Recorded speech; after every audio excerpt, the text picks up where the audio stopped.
নমস্কার বন্ধুরা, ইতিমধ্যেই রথযাত্রা চলে গিয়েছে। আসতে চলেছে উল্টো রথযাত্রা, মানে জগন্নাথ দেব এখন রয়েছেন মাসির বাড়িতে, আবার ফিরে আসার পালা। আর জগন্নাথ দেবের এই পূর্ণ যাত্রাকেই বলা হয় উল্টো রথযাত্রা। এই উল্টো রথযাত্রা 2026 সালে কত তারিখ পড়েছে পঞ্জিকা অনুসারে আপনাদেরকে জানাবো। এছাড়াও এই রথযাত্রার দিনে অমৃতযোগ, মাহেন্দ্রযোগ এবং পুজোর শুভ সময় কি থাকছে, বাড়িতে আপনারা কোন সময় এই দিন পুজো করবেন জগন্নাথ দেব, বলরাম দেব এবং সুভদ্রা দেবীর, সেই সময়সূচি জানাবো। তার সাথেই জেনে নেব এই দিন কি কি উপকরণ দিয়ে কিভাবে পুজো করবেন, পুজোর নিয়ম, পুজোর মন্ত্র, আর উল্টো রথযাত্রার দিন কোন কোন কাজগুলি করবেন, কোন কাজগুলি করবেন না, যাতে আপনার গৃহের মঙ্গল হবে। তো চলুন বন্ধুরা, আর দেরি না করে ভিডিওটি শুরু করা যাক। যদি আমার চ্যানেলে নতুন হয়ে থাকেন অবশ্যই চ্যানেলটি সাবস্ক্রাইব করে এবং ভিডিওতে একটি লাইক করে শেষ পর্যন্ত সাথে থাকবেন। আশা করি ভিডিওটি আপনাদের জন্য খুবই হেল্পফুল হবে। ভিডিওটির মূল পর্বে যাওয়ার আগে শ্রী জগন্নাথ মহাপ্রভুর অশেষ কৃপা পেতে কমেন্ট বক্সে লিখুন জয় জগন্নাথ। রথযাত্রার 7 বা 8 দিন পর ভগবান জগন্নাথ, বলভদ্র এবং সুভদ্রা দেবীর মাসির বাড়ি গুন্ডিচা মন্দির থেকে মূল মন্দিরে ফিরে আসার উৎসব হলো উল্টো রথযাত্রা বা জগন্নাথ দেবের পূর্ণযাত্রা। এই বছর এই উল্টো রথযাত্রা কবে পড়েছে? 24শে জুলাই শুক্রবার দিন পড়েছে এই উল্টো রথযাত্রা। এই দিন ভক্তরা আনন্দে মেতে মূল মন্দিরের দিকে রথ টেনে নিয়ে যান। উল্টো রথযাত্রায় দেবদেবী মূল মন্দিরে পৌঁছানোর পর তাদেরকে রথের উপর সোনা বা অলংকারের বেশে সাজানো হয়, যা সোনা বেশা অনুষ্ঠান নামে পরিচিত। বিশ্বাস করা হয় এই দিন পবিত্র বনে রথের দড়ি টানলে অশেষ পুণ্য লাভ হয় এবং জীবনের সকল বাধা ও দুঃখ দূর হয়।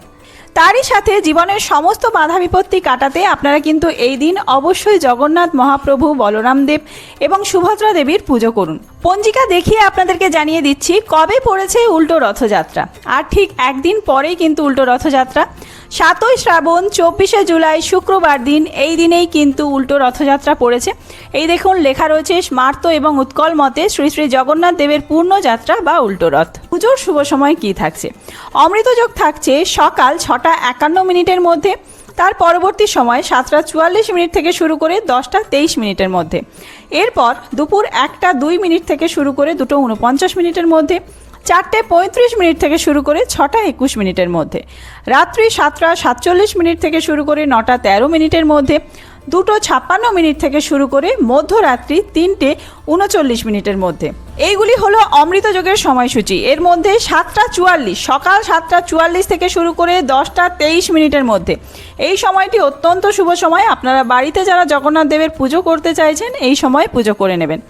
মাহেন্দ্র যোগের সময়সূচি রাত্রি 10টা 38 মিনিট থেকে শুরু করে রাত্রি 11টা 21 মিনিটের মধ্যে এবং এর পরবর্তীতে 3টে 39 মিনিট থেকে শুরু করে ভোর 5টা 7 মিনিটের মধ্যে।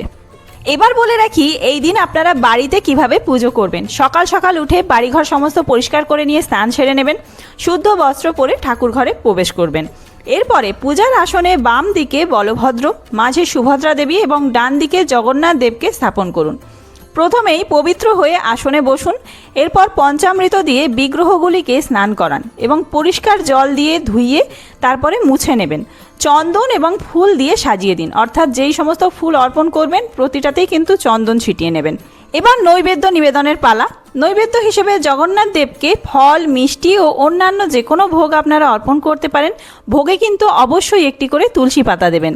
এরপরে আপনারা একটি তুলসী পাতায় চন্দন লাগিয়ে জগন্নাথ মহাপ্রভু, বলভদ্র এবং সুভদ্রা দেবীকে নিবেদন করবেন একটি করে তুলসী পাতা চন্দন সহযোগে। তারপরে আপনারা হাতে ফুল এবং বেলপাতা নিয়ে মন্ত্রোচ্চারণ করবেন, জগন্নাথ স্বামী নয়নপথগামী ভব তুমে, অথবা ওং কৃষ্ণায় জগন্নাথায় নম, এই মন্ত্র জপ করতে পারেন। রথযাত্রায় জগন্নাথের এই মন্ত্র 5 বার জপ করেই কিন্তু অসাধ্য সাধন হয়। এছাড়াও আপনারা এক মনে 108 বার এই মন্ত্র জপ করতে পারেন। ফুল অর্পণ করা হয়ে গেলে ধূপ আর প্রদীপ দেখিয়ে আরতি করবেন এবং শঙ্খ বাজাবেন। পুজো শেষে অবশ্যই ক্ষমা প্রার্থনা করবেন এবং ষষ্ঠাঙ্গে প্রণাম করবেন। পরিবারের সকলের মঙ্গল কামনা করবেন। এইভাবে আপনারা বাড়িতে কিন্তু উল্টো রথযাত্রার দিন জগন্নাথ দেবের পুজো করতে পারেন। এবার জানিয়ে রাখি এই রথযাত্রার দিনে কি কি করবেন আর কি করবেন না। অবশ্যই এই দিনে নিরামিষ আহার গ্রহণ করবেন, কোনোভাবেই আমিষ আহার গ্রহণ করা যাবে না। অন্ন গ্রহণ করতে পারেন, তবে কিন্তু তা নিরামিষ গ্রহণ করতে হবে। কোনোভাবেই মাছ, মাংস, ডিম, মসুর ডাল মানে আঁশ জাতীয় কোনো খাবার আপনারা খাবেন না। এছাড়াও এই দিনে কিন্তু কারোর সাথে কোনো ঝগড়া, তর্ক বিতর্ক করবেন না, কোনো কুরুচিকর মন্তব্য করবেন না কারো বিষয়ে। তাছাড়াও এই দিনে কিন্তু বাড়ির বাইরের কোনো ব্যক্তিকে আপনারা ধার দেবেন না এবং নিজেও কারো কাছ থেকে ধার নেবেন না। চিনি দান করা এই দিনে অত্যন্ত অশুভ, কারণ চিনি দান করলে শুক্র গ্রহ দুর্বল হতে পারে। এই সমস্ত কয়েকটি নিয়ম মেনে চলবেন। আর এই উল্টো রথযাত্রার দিনে কোনো রকম নেশা জাতীয় দ্রব্য সেবন করা নিষিদ্ধ রয়েছে।